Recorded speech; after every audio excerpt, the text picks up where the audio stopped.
Namaskar. Esteemed Dr. Kendrapara, head of the department of economics, dear faculties and my dear student friends. It is a great honor to be here to share some of my thoughts, feelings, ideas with the faculties and student friends. This is probably fourth occasion I am speaking on this budget on different institution, and I have also come to this college. It is probably third times, and Kendrapara is my home district. Though I am staying in Pata, Kendrapara is my home district. So I have some fascination, love towards this place. What is important today? When Dr. Kendrapara requested me to share my thoughts about budget, I was very much pleased to be here because I wanted to learn from you. It is not necessarily that I wanted to teach you, rather I wanted to learn from you. I wanted to remember my college days. Exactly what is your idea, what is your feeling, you will also ask questions. So it was a pleasure for me to be here, and it will enrich my experience and help me to understand the society better and write in a progressive way. What is important as a writer? You can be a pro-people writer, you can be a pro-rich writer, you can be a pro-ruling class writer. If you become a pro-rich, pro-ruling class writer, then you are likely to be rewarded for many things. You may get many awards. But the very purpose of writing will be nullified. The society is evaluated, how it treats its vulnerable people. Society is not evaluated how it treats the richer section of the society. Because they have power, money, they can change the law and order according to their desire. But the society is evaluated how the vulnerable sections of the society are living. Similarly, Gandhiji had told, you should take such steps before taking any step. You should think, contemplate whether your steps is going to benefit the vulnerable section of the society, not the richer section of the society. Similarly, when we analyze any government policy or budget or anything else, we must analyze in a pro-people angle. It is not questioning whether I am supporting ruling class or opposing ruling class, or I am supporting anybody. It is not question. Question is you have to analyze the budget in a pro-people angle. How it is helping the vulnerable section of the society. It is not question of opposing or supporting any political party or nothing more. Because when someone goes to doctor does not mention everything part of your life. He just tells about some important part of organ of your body and prescribe the medicine. When we evaluate a budget, it is not necessarily budget has nothing good. If any budget cannot be entirely good or it cannot be entirely bad. But we have to interpret in a pro-people angle. Because whoever rules, who becomes finance minister will present budget. Automatically the size of budget increases every year. Whoever rules. So they will have some money, they will have some schemes, they will spend, they will generate resources, so and so. Because every year it increases in the nominal term or in the absolute term. For example, your salary, those who are employed, their salary increases every year. Wages increases every year. Your expenditure in college or the students or family also increases every year in real nominal term. but it should be evaluated in real terms, taking the inflation into consideration. Because the amount you purchase today by spending 1000 rupees, same amount will cost more than 1000 in the next year. So it should be evaluated, everything should be evaluated not in absolute or nominal term, but in the real term. That means taking the inflation into account. You must understand. Another thing is the nominal GDP is increasing every year. Budget size is increasing every year. We cannot tell if there is some increasing expenditure, increasing size of the budget, then it is good. We have to evaluate as percentage of a GDP or as in relation to other countries also, because everything is growing. For example, in 1950-51, our GDP was nominal GDP was around 10,000 crores, nearly more than 10,000 crores. At that time, size of budget was around 357 crores, approximately I am telling. What is the size of GDP today? Nominal GDP stands around 301.5 lakh crores. 301.5 lakh crores. Budget size is nearly more than 45 lakhs crores. So it is increasing every year, except where there is a contraction in any year. It is not going to happen in the usually. So we cannot compare, cannot evaluate the budget just increase in nominal size. We have to consider as percentage of GDP, or we can consider in real value taking the inflation into account. But usually, those who are powerful or politicians, bureaucrats, they used to tell us that so many our expenditure has increased, but the size has increased. We are giving so many things to state government. This is not. Nothing is evaluated absolute term. You should evaluate in real term or as percentage of the GDP. Before going to the budget, we must understand that every government has various policies. For example, fiscal policy, monetary policy, exchange rate policy, exim policy. Exim policy means export and import policies. Fiscal policy deals with the income and expenditure. Income, expenditure, debt, or that is borrowing. That means how resources is generated, how it is spent, how government borrows. All these are part of the fiscal policy. Budget is an important instrument of the fiscal policy.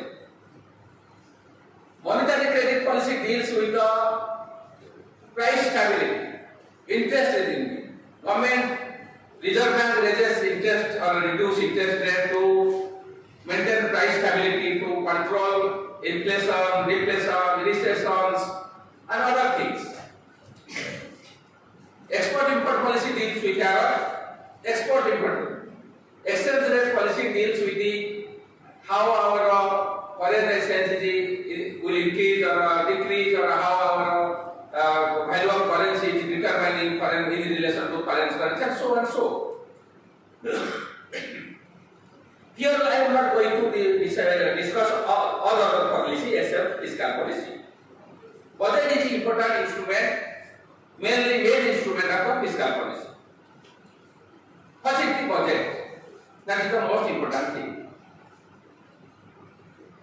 Budget is the income and expenditure of public authority in a particular year, financial year. Our financial year is from April to March.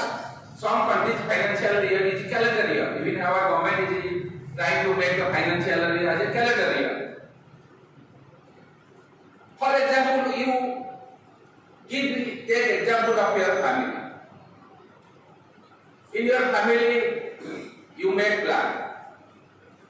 Your father or mother make plans. For example, they make a plan how much they will earn in a year and how they are going to spend. For example, they want to spend day-to-day activities, household activities, again your education, health and other activities, or any emergency like disease, or any festivals, or any ceremony, marriage ceremony, and so on and so. Sometimes they also borrow. If they want to build a house, they can borrow. If they have any medical problem, they can borrow. And they also, part of salary or the part of income, they also save something. This is the budget, this is the family budget. Similarly, a government presents budget. State government presents budget, central government also presents budget. This is a present budget for a particular year. Sometimes interim budget are also produced. Sometimes vote on account is also produced. What are the difference? For example, this is the fifth budget of the finance minister Nirmala Sitharaman. In next year, when she will present budget in February, she will not present full budget. She will present interim budget or a vote on account. Usually she will present interim budget because after few months there will be election. So after election, new government may come, this government may continue, or another government may come. So they will have to present the full budget. But vote on account is something different. For example, today's budget is presented in February 1st. In past it was presented on last day of February. But in order to spend a single part, this should be passed in the parliament. The money spent by government should be passed in the parliament. For example, parliament is not always open. It may take time to discuss on the budget and pass it. If from April 1st of a financial year, if the budget is not passed, government cannot spend, both state or central government cannot spend single rupee. So how the administration will run? So in order to maintain the economic activities or anything, they have to present a vote on account containing 3 or 4 years of 3-4 months of expenditure, which is passed in the parliament without any opposition. Nobody objected. Remember.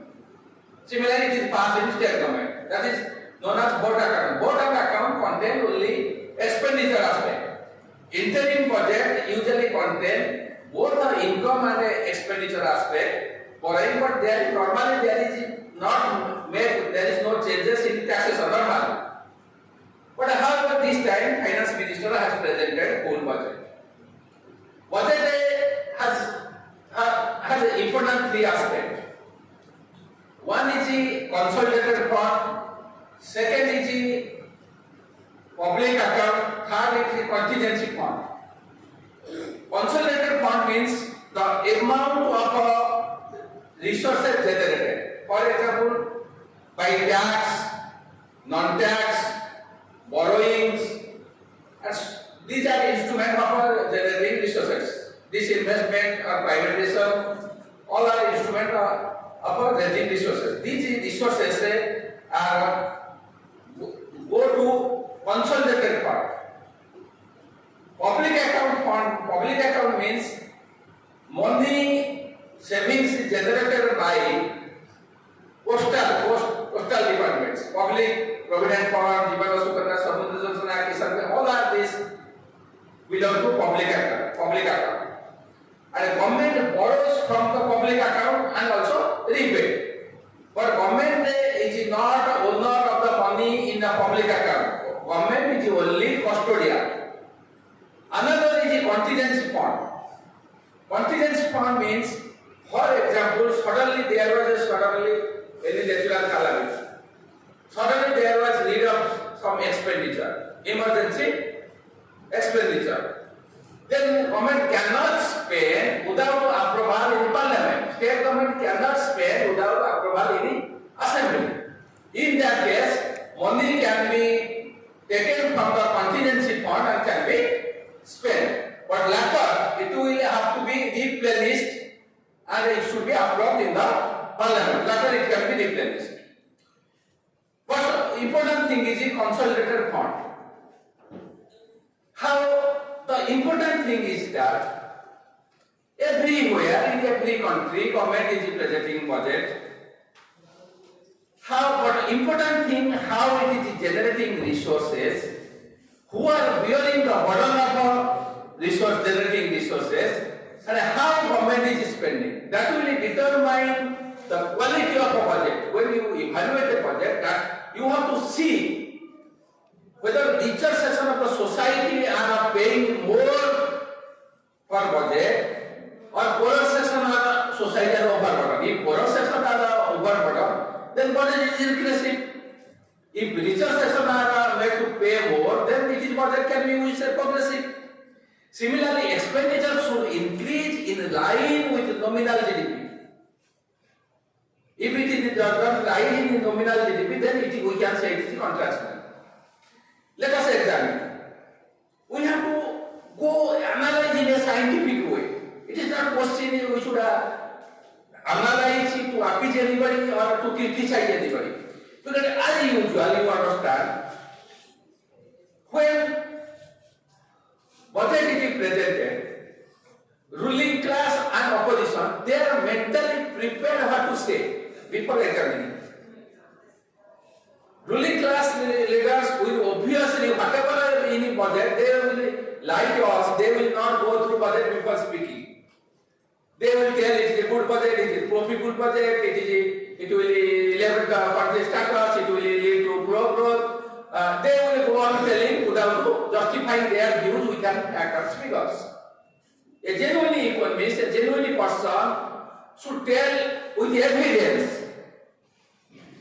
They have to substantiate their views with facts and figures. But normally politicians speak what they feel before analyzing, thinking of the budget. So, as a rule, it has become customary. Ruling class or supporter of ruling class will go on praising the budget. And it happens in every year. Opposition will go on criticizing budget are disappointing. There is nothing for poor, it is anti-poor. They will go on like this. But as a student of economics, for example, many of your students may have a political affiliation. I am not going to tell this. But as a student, what I want to, despite your any political affiliation or inclination or weakness towards any political party, you have to always interpret in a scientific, research-minded way. If you do not do it, your research mentality will not increase. If you do not have a critical thinking, you may get bias, but you cannot evaluate properly the things. You may not be successful in your personal life. Research means not accepting easily without evidence or without analyzing even any great person has told. Similarly, not rejecting anything even an ordinary person has told. Remember, for example, any finance minister, any Nobel laureate, any renowned economist is going to tell something. Don't accept it without examining. You have to analyze why he told. For example, I am telling in cheat funds, those who are victims of cheat fund or those who are defrauded, it is not only ordinary people. Many top people, even police officers, engineers, doctors are defrauded. Because they were allured of the high return. But they did not think if this cheat fund is going to pay such a huge returns, why life insurance company, government, public sector life insurance company, public sector banks are not giving? They should think it critically. Are not they interested to return the customer? Because when somebody institution will give you, he has to invest your money in such a way to get the return, then he will give. cannot get that much of return by investment, so they cannot give such huge return. If any person having critical thinking will not be allured or will not be deployed like this. So what I want to tell you, you must examine everything in your own mind. Do not ignore if somebody ordinary person has told. Many great thoughts occurs in also ordinary people, remember. You may be a postgraduate, you may not think something great, your father, mother, your grandmother may think better than you. In life we experience, when a lady becomes a mother, she takes the help of her mother because her mother knows better than her. So you do not evaluate any person with only degree or position. You should not ignore any person and you should not also accept blindly anybody. My view is that. For example, today, in some day, a film star committed suicide. I was going in my vehicle with my driver. I asked him why he committed suicide. He told that he could not be able to share his feelings with others. That he has a feelings. He did not get any friends to share his feeling. Remember. That is why he committed suicide. Actually, I thought that my driver told right thing. I cannot ignore simple because my driver has told it. Simple, as students, you can develop researcher mentality, you can, if you have inquisitiveness, you have a interest to learn, you have to go deep, why he is telling? Why is he telling such things? Why is he criticizing such things? I am not telling that you support any political party or oppose any political party. You have an independent opinion, by what I want to tell. So when I have to evaluate budget, when we have to evaluate budget, let us think how it has increased as proportion to nominal GDP. For example, in this 2023-24, the nominal GDP is estimated to rise by 10.5%. Last year it was estimated to rise around 11%, but it was increased by 15.4%. Last year nominal GDP was estimated to rise around 11%, but actually it increased 15.4, around more than 15%. Why happened? You may be elated the nominal GDP has increased. Actually the real reason is inflation. There is no contribution of government. For example, I am getting salary, let us I am getting salary 1 lakh rupees per month. If there is a inflation, I may get your allowance. So my salary will increase, but actually value of this money is less. So when there is inflation, automatically your expenditure, your tuition fee, your day-to-day expenditure, your wages, if not all, in general increases. So in nominal GDP, automatically increases. So last year nominal GDP increased more, while real GDP contract. Real GDP matters more. That is the real sense of growth. Real GDP was estimated to be around 8 to 8.5, but real GDP will be 7%. Nominal GDP minus inflation is equal to real GDP. But here is inflation is measured not through consumer price inflation or wholesale price index inflation. Here inflation is measured by price deflator. Remember. When GDP is nominal or real GDP is calculated, it is estimated by price deflator. GDP is calculated various methods. One is the product output method, where agriculture, industry, service sector is taken into consideration. In every quarter it is compared to previous quarter of this year, and after 1 year it is financial, it is compared to the previous year, financial year. After calculation in agriculture, industry and service sector, then again indirect tax is added, subsidy is subtracted. That means when indirect tax will be more, indirect tax is less, I will go to that chapter. Subsidy or cost, your also GDP will increase, remember. In another quarter, GDP is also calculated that expenditure method. That is government consumption, private consumption, government investment, private investment, net export and imports. If export is higher than imports, it will be positive. If export is lower, then it will be negative. Now our export is much less than import. We have a trade deficit. We have foreign account deficit. Foreign account deficit means export of goods and services. Remember, difference. You must be confused. What is trade deficit? What is foreign account deficit? Trade deficit means import of goods is higher than exports of goods. Foreign account deficit means export of goods and services is lower than import of goods and services. Remember, foreign account deficit is much higher today. It is beyond control. That is, I am not going to this subject. This is part of export and import policy.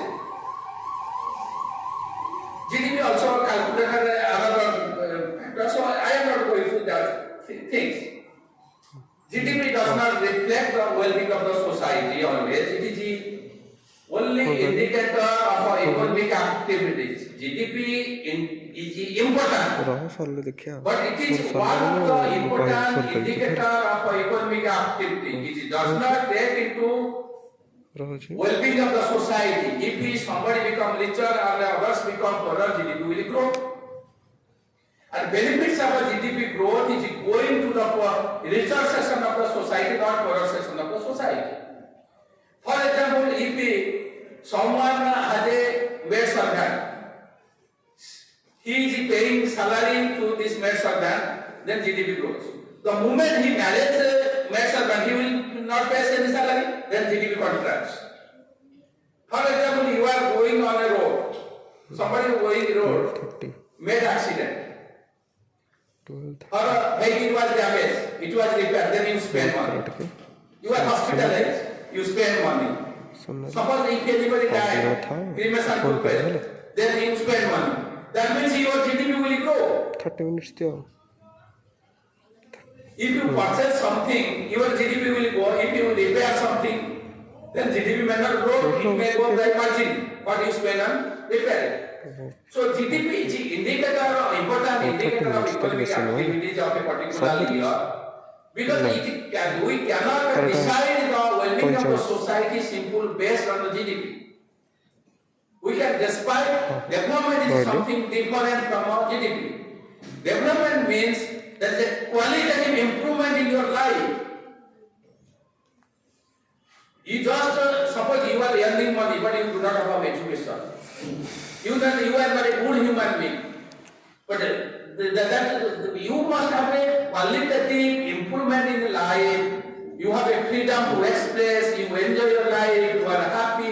So development takes into all these accounts. You must understand. Human prosperity should be measured in human development index, human happiness index, global gender gap index. There are various indexes, sustainable development index. All those indexes, India is abysmally placed. We must understand. So GDP, now India is the 5th largest economy in terms of GDP. But in terms of purchasing power parity, India is the 3rd largest economy. The 3rd largest economy since 2011, remember.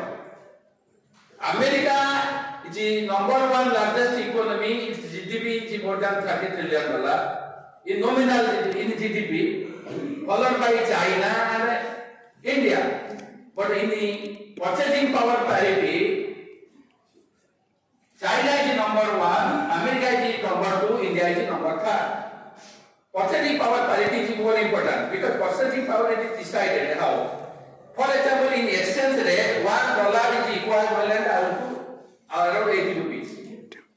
But the commodity services or goods services you purchase in India, it may cost much higher in America. For example, you want to get your hair cut. If here it is 100 rupees, in America it may be $5. $5 means it is 5 into 80, 400 rupees. So the basket of goods and decides what is the value of a basket of goods and services in America and what is the basket of goods and services value in India.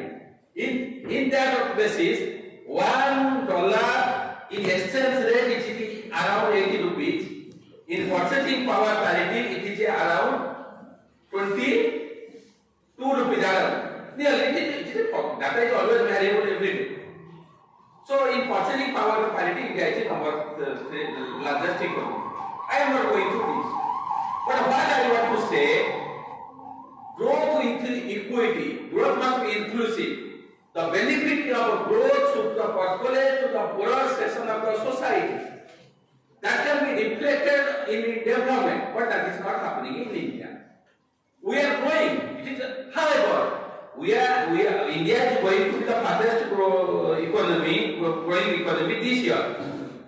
But 1 year does not determine everything. If you read, you have to score good marks in 1 year, then fail in other matters, then it cannot decide.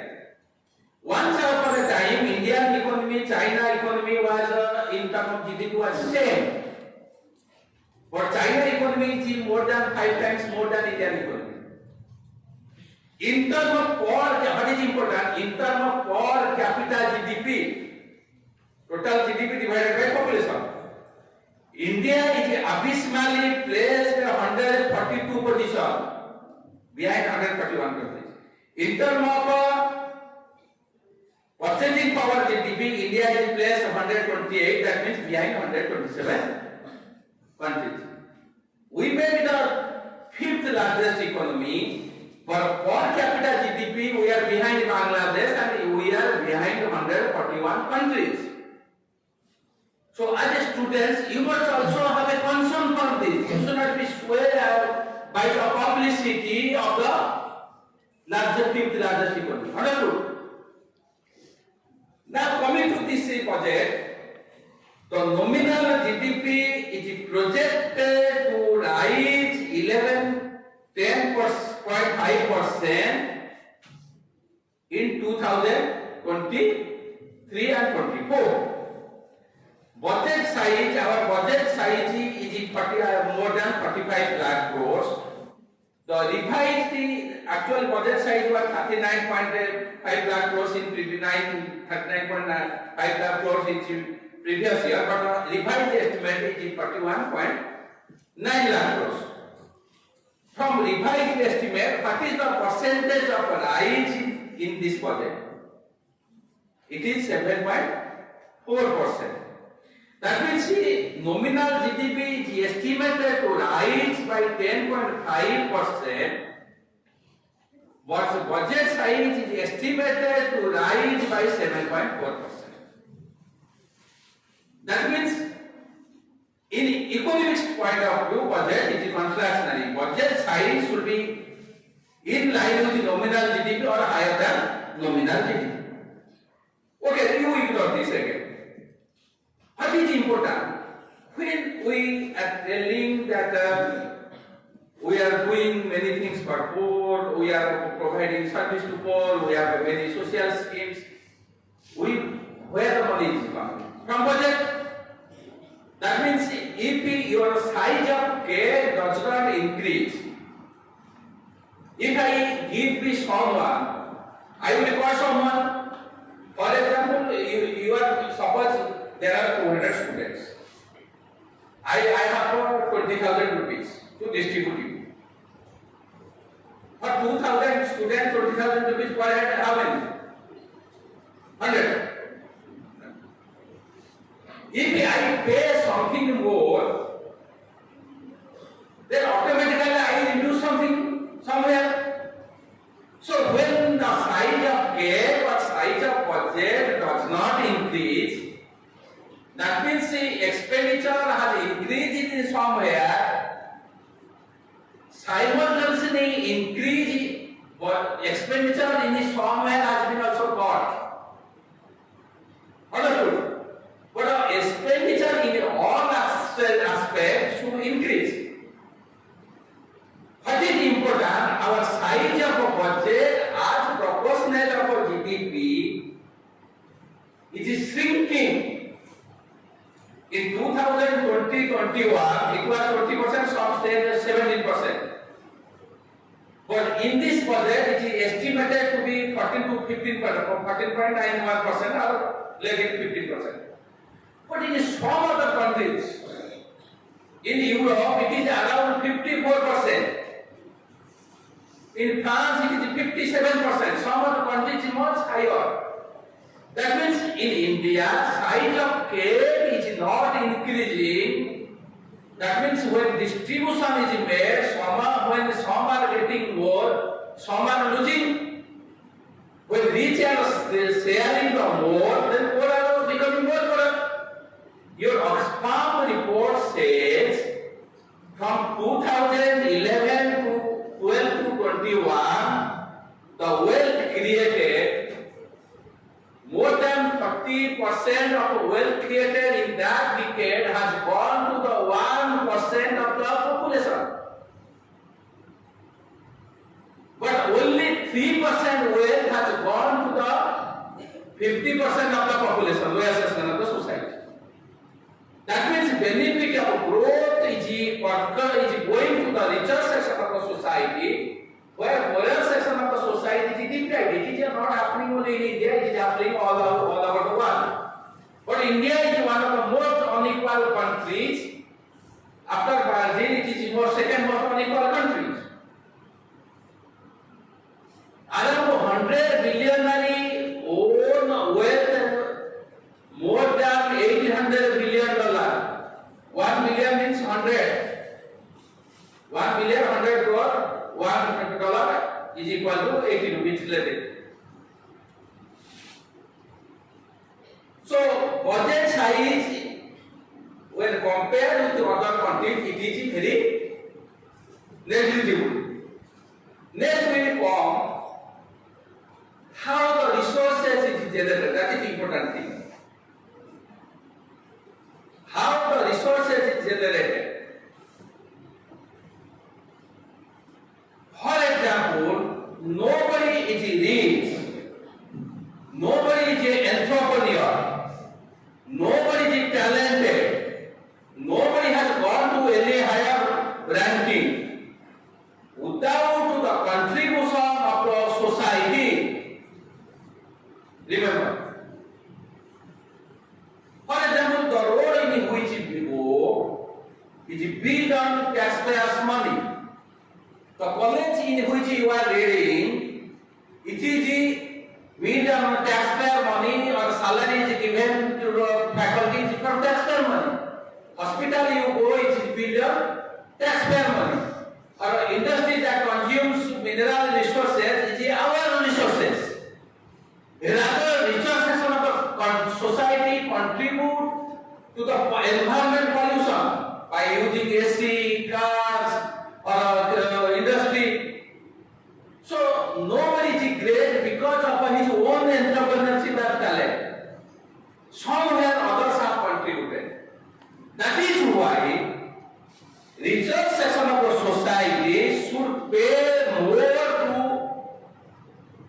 country which will spend on the welfare of the poorer section of society and reduce the inequality, poverty, hunger, starvation, unemployment, etc. Our direct principle of state policy tells about principle of redistributive justice. Redistributive justice means to reduce such inequality, discrimination, poverty, hunger, so and so. That is the basic principle of government. And this can be implemented through government's policy, especially budget. So budget should generate resources by taxing the richer section of our society and spend on the poorer section of the society. But what is happening today? Government is banking on more on indirect taxes, less on direct taxes. When resources is generated, first is tax, non-tax, borrowing, disinvestment, and so on and so on. Tax is direct and indirect tax. Direct tax, income tax, corporate tax, wealth tax, we don't have wealth tax. Inherit tax, we don't have inherit tax. Where bottom fall on the direct to that person who pays. Indirect tax, excise tax, GST, these are indirect tax. Indirect tax burden passes to the end consumer. For example, you purchase this mobile. That means you are going to pay the indirect tax. Indirect tax is regressive because poor and rich pay at the same rate. Understood? For example, you purchase any commodities or services. Any good, you go market and purchase a television. The amount of tax what you will give, if a rich person or a Tata, Ambani, Adani, anybody say purchase, you will give same tax. Understood? So indirect tax is regressive because it taxes because rich and poor pay at the same rate. So that is why revenue generation should be less from indirect tax, more from direct tax. Direct tax can be said progressive when the tax rate increases with the rise of income or wealth. We don't have wealth tax. Understood? The more you income, more you should pay. Not only more you should pay tax, the more higher than you should pay tax. Because government needs money to manage economy. Your family needs money to manage family. Understood? So tax should be generated more through direct taxes and tax rate, direct tax rate should be increased with the rise of income or wealth. It should be. But what is happening? In India, poor pays more taxes. A beggar pays more taxes as proportionate of income as compared to Adani, Ambani or richer section of society. You pay more taxes as compared to richer section of society. Suddenly you get crumbled. I am not paying a single price. How I am paying taxes? You remember, you purchase commodities, goods or services, isn't it? You pay also taxes, which is invisible to you. If you compare the amount of taxes as proportionate of income, I think students more pay taxes than richer section of the society. Understood? According to Oxfam report, 50% of the poorer section of society have paid 64% of the GST collected. While rich 10% have paid only 4% of the GST. But 10% of rich enjoys 62% of our national wealth. Remember. So indirect tax is regressive and it will also lead to the inflation and price rise. Your price is increasing because there is huge tax on petroleum products, there is a huge tax on huge GST. That is increasing the input cost and price of commodity, that will lead to inflation. So that is why our tax system is regressive, poor are paying more. But government has given to concession to the richer section of the society. Remember, they have introduced two type of income tax. One old method, another is new method. Those who are salary class, they have option, but if they don't give option, then they have to accept the new regime. In the old regime, there is no change. In new regime, they have increased the exemption limit from 2.5 lakh to 3 lakhs. They have introduced standardization of 50,000, and they have changed the tax slab to the benefit. When they have given this benefit, it is welcome. But on other side, they have removed all exemption. For example, if one saves under section 80C till 150 lakhs will be deducted from your total income. On 80D mediclaim, house loan is considered in principal is for 80cc. Tuition fee considered. House loan interest they are also deducted. So all the LTC are deducted. So all the exemptions are been removed in this new regime. That means virtually there will be no gain. What actually should be, it is not nobody is asking government to give raise the exemption, but the exemption or tax rebate under section 80C or other savings should increase in every year in tandem with the rise of inflation. Understood? In tandem with the rise of inflation. Inflation erodes the purchasing power quality, erodes the value of money. So the rate which inflation is increasing, the exemption 10 minutes or 10 minutes. should increase. 10 minutes. For the long year, since 2014-15, it has not been, whatever will not been changed. When government has not given any concession in that extent, they have also increased only 7 lakh.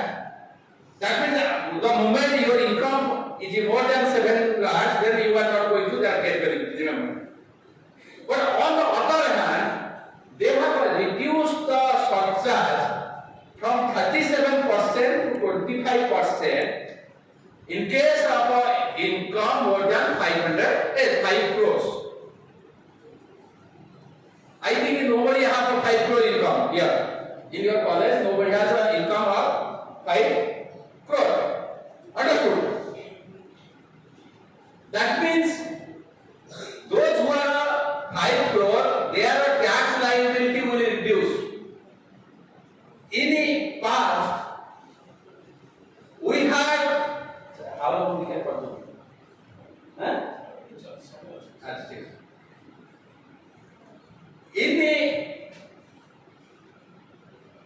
In the past, we had a tax rate, income tax rate around 97%. I am not in favor of that such high rate, but I am also not in favor of this so low rate. When in our today, when anything is given to the poorer section of the society, it is condemned, stating that it is anti-reform, anti-economic policy. So it should be removed, it should be disbanded. But anything given to the richer section of society is welcome. Our mindset has been also influenced. Instead of talking about our problems, we are talking about the problems of the richer section of the society. You remember, for example, up to certain income, you pay 30% of taxes. Then there is more than 30% tax. Those who are celebrity, cricket players, those who are playing IPL, they are earning crores of rupees. There are many people who are earning crores of rupees.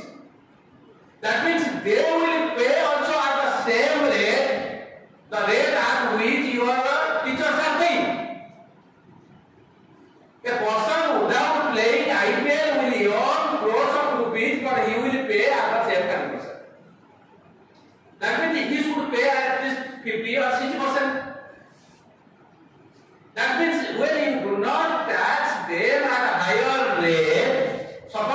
50%, but you are taxing up to 30%. That means government is indirectly giving concession of tax subsidy of 30%, which you do not understand. Because millionaires are leaving the nation because the high tax it is stated. No.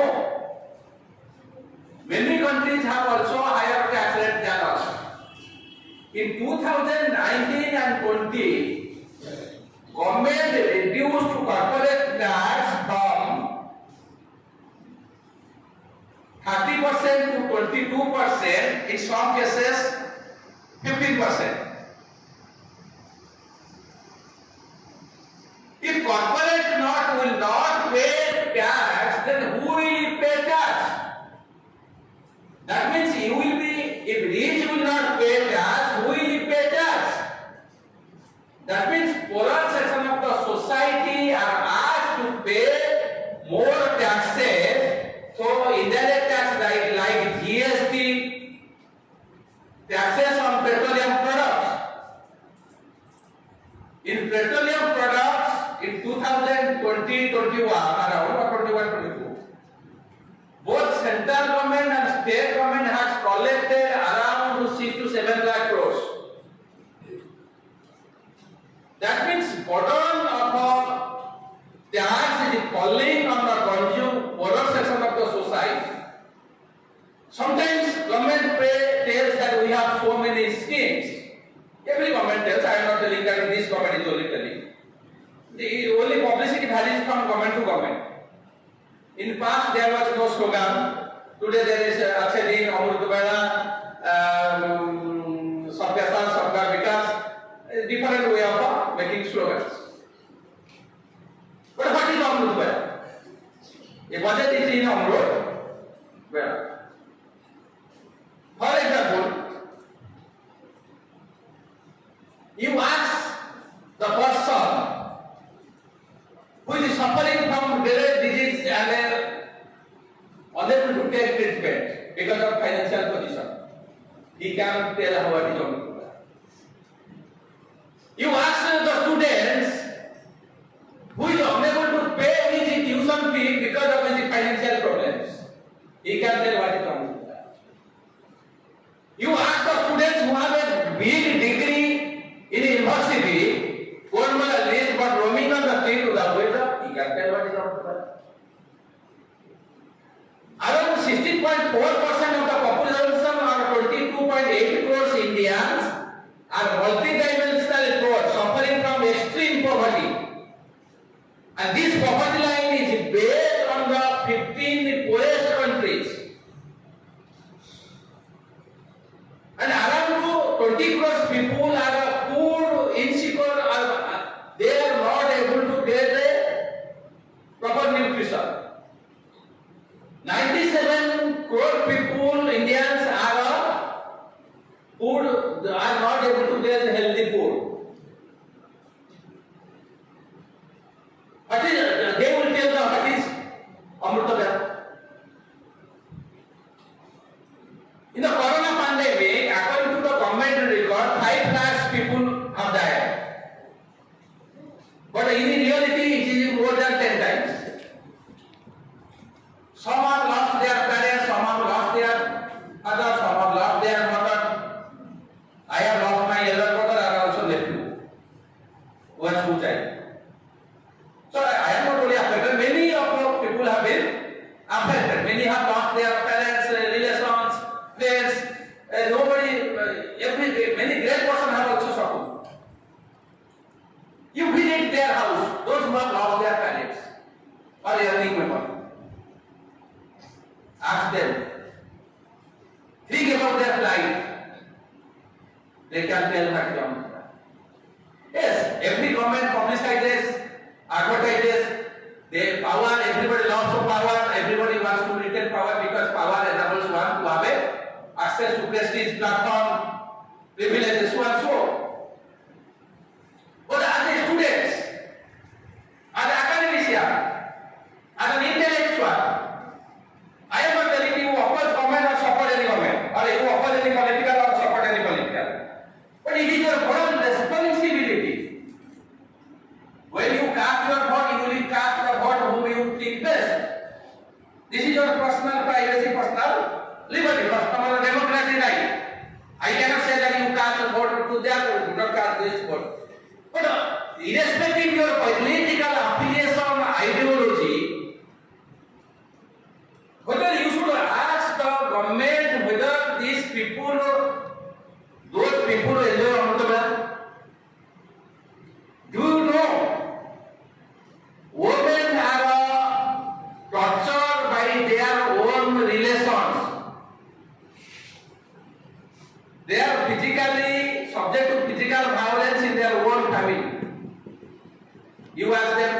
those women who are raped, you ask them what is wrong with them, he can tell, she can tell. So it is that question, if I will be a minister, I can solve the problems. Not necessarily. But government should accept the grim reality and to address the problem instead of resorting to the publicity and advertisement. But I want to say every government has resort to this. That should be the change. Address the problem, don't publicize. You are elected to perform. You are employed to do your job. You are reading here to study. It is your responsibility. So, burden of taxation is falling on the consumer, poorer section of society. Second is government is unable to tax the rich and corporate. That is why it is resorting to the borrowing. Every government is borrowing also.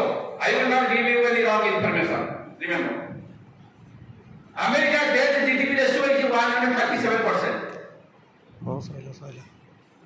Japan debt GDP ratio is more than 200%.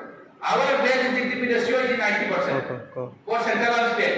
If central GDP debt and GDP ratio is around 57%. But America is a rich country and it has a dollar and more than its own currency. It can print currency. Anything happening in America can lead to the collapse of other economy. So we cannot be compared. That means our debt should be for central and state. It should be around 60%. But it is now 90%. What is important? We are seeing the debt-driven consumption. Debt-driven, debt-induced growth. For example, in your family, you borrow money. You borrow 5 lakh money. You borrow 5 lakh, you build a house. Then your asset also grow. So your borrowing as a percentage of your asset will not be high. If you spend those borrowing for luxurious consumption, you do not have asset, then you will fall into debt trap. That means debt is not bad, but it should be within the repayment capacity and it should be spent in creation of a capital asset. Remember, it should be spent in creation of capital asset. But what is happening? When government is borrowing because it is inability to tax the rich, because our tax GDP ratio is 11.1% in consider center, both central and state it is 17%. In many countries it is more than double. In OECD countries it is around 33 to 37%. When you are unable to tax the rich, when you are unable to convert when the GDP growth is not reflected in the rise in tax, that means your resources is constant. You do not have the money to spend. Then you bank on indirect tax and taxes the poor people more. You go on borrowing. You do not tax the rich. When borrowing leads to growth, the benefit of growth is conferred by the richer section of the society. But the burden of a debt falls on the poorer section of the society now. The interest I will go in the budget is 20% of the total budget. Agreed. Sure. When you pay, you have to pay huge money. What interest payment or repayment of roads? That means you are cutting the welfare expenditure in somewhere. You may float some schemes to satisfy the population or people, but you are indirectly privatizing essential services. Health education has become so costly. One cannot dream to have a professional education. You enter a corporate hospital, you need a minimum 1 lakh rupees. You send your children to a private school, then you want to spend minimum 50,000 at entry level. Lifetime wait करिए, inflation देखिए। has grown enormously, which is Okay. not taken into consideration. Wholesale price index inflation was more than 10%, more than double digit around for continuously 17 months. Consumer price inflation was more than 6%, is more for continuously for 10 months. Again, it has more than 6% as well. Inflation rate may come down again. The prices, which is the prices of essential goods and services, which has been double, will not come down. Inflation rate means rate at which increase. That means richer section of the society is able to lead a better life, poorer section of society is getting decimated. The one hand there is a talk on Amrut Vela, Amrut Kal, authority. On the same side, government is extending the Pradhan Mantri Anna Yojana to 80 crores people. That means indirectly admission that 80 crores people are suffering from hunger and poverty. The level of hunger in India is serious. India occupies a 107th position behind the 106 countries out of 123 countries in hunger index. That is the plight of Indians which we must as a student but address. The budget go for borrowing increases fiscal deficit. I am not against the fiscal deficit. You should understand what is fiscal deficit. What is the revenue deficit? What is the primary deficit? Fiscal deficit means excess of expenditure over non-borrowed receipt. Remember, fiscal deficit means excess of expenditure over non-borrowed receipt. That means your expenditure is the composition comprises capital receipt and revenue receipt. Revenue receipt means revenue generated for taxation and non-taxation. Non-taxation means dividend from public sector, RBI, or for auction and other things.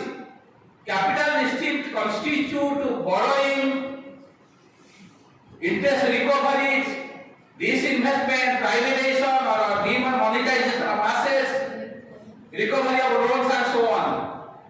So, when fiscal deficit is considered excess of expenditure minus non-borrowed receipt, you cannot take into borrowing. So, fiscal deficit is what, according to Fiscal Responsibility Budget Management Act, it should be 3 to 5%. But it is increased to 9.7% in the pandemic year, which was also genuine. But now still it is continuing in this budget 5.9%. Even I am not against fiscal deficit if the money should be raised from richer section of society. Our fiscal deficit is high because the inability of the government to tax the rich and corporate. More than 15 lakh crores still is not collected. Non-performing asset amounting 12 lakh crores has been written up, of which only 13% has returned. Our system is created, our system is rigged to favor the rich. I am not telling that this government only has it. It is a system. Our system is discriminatory. There is gender discrimination, caste discrimination, wealth discrimination, young income discrimination, power discrimination. We have a tax haven where you cannot save your black money without disclosing your identity, without paying tax. The rich corporate keep their powerful keep their money in tax havens. The money earned for illegal way or money, unaccounted money, black money are passed from our country to other countries are registered in the tax haven, again returned to our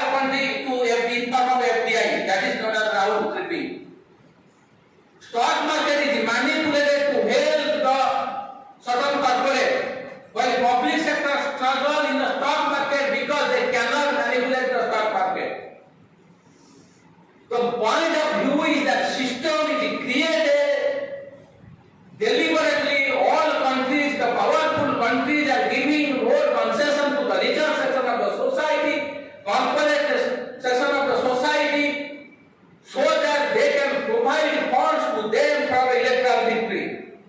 In a liberalized era, when your economy is open, you can only open. You cannot close your door. That is the difference. So when the entire world system is against the poorer section of the society, it is not the ruling class, it is the corporate investors, finance capital that is ruling the country. They can dethrone any government if the government does not conform to their decision. What has happened in the Great Britain? His Prime Minister was removed within certain few days. That is why it is a question as a students, as an intellectual, with this fight, this aggressive, exploitative system.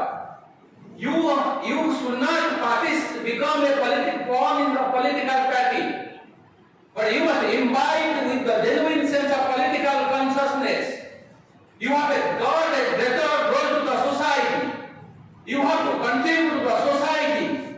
The society, if it is soiled, contaminated, even you have a huge wealth, you cannot enjoy a peaceful life. If there is so many criminals, so many murders, rapes, even you have a source of money, you cannot come to your college with peace. Even if you have enough wealth, enough property, you cannot, your children will go to the outside. He or she will be affected the way society contaminated poverty. So any wealth cannot give you peace. When in a society where the prime minister is killed, when a minister is killed, then nothing is safe. You do not know where you are from. You do not know after death where you will go. That is most important thing. But you are living on the present. You cannot live peaceful unless you contribute to the society. You are to the society. You have to add values to your life. You have to change the society in a positive way, not a negative way as celebrities are doing. So this is your responsibility. Or what I think this budget is regressive, contractionary. Does not have, it is squeezes the power of a state as more revenue has been generated to sales and sustenance where the state has no share. It addresses the problem, it is satisfied the corporate section, society, the capitalist, richer section of society, there is nothing for poor. Because this government has a little bit role because system is so poverty, where rich, powerful decide what should be the law of your country, what is the law of your nation, what is the law of your world. The IMF, World Bank, WTO, all works in the interest of the richer countries. It is simple. America is a big country, powerful country, rich country. Simple because of the law money. The moment other countries will be allowed to make a trade in their own currency, America will be no here. So as a students, you are neither to support any political party nor support the political party. Casting vote is your own decision. But whoever rules us, you must raise voice against injustice. Accepting injustice means being silent to the perversion of the society, which is going to indirectly affect you. Society is polluted, you are neither safe. So I hope as students you will must responsibility. You have a responsibility towards you. You should build your career. Parents expect a lot of things from you. Your society expects a lot of things from you. So you should contribute to your career. Because if you have a power, if you have a money, if you have a decent your family. If you do not have, you can help. So do not spoil career. You grow, help here to grow career, but contribute to the society where you are going to live till there. With this, I conclude my speech. Thank you very much.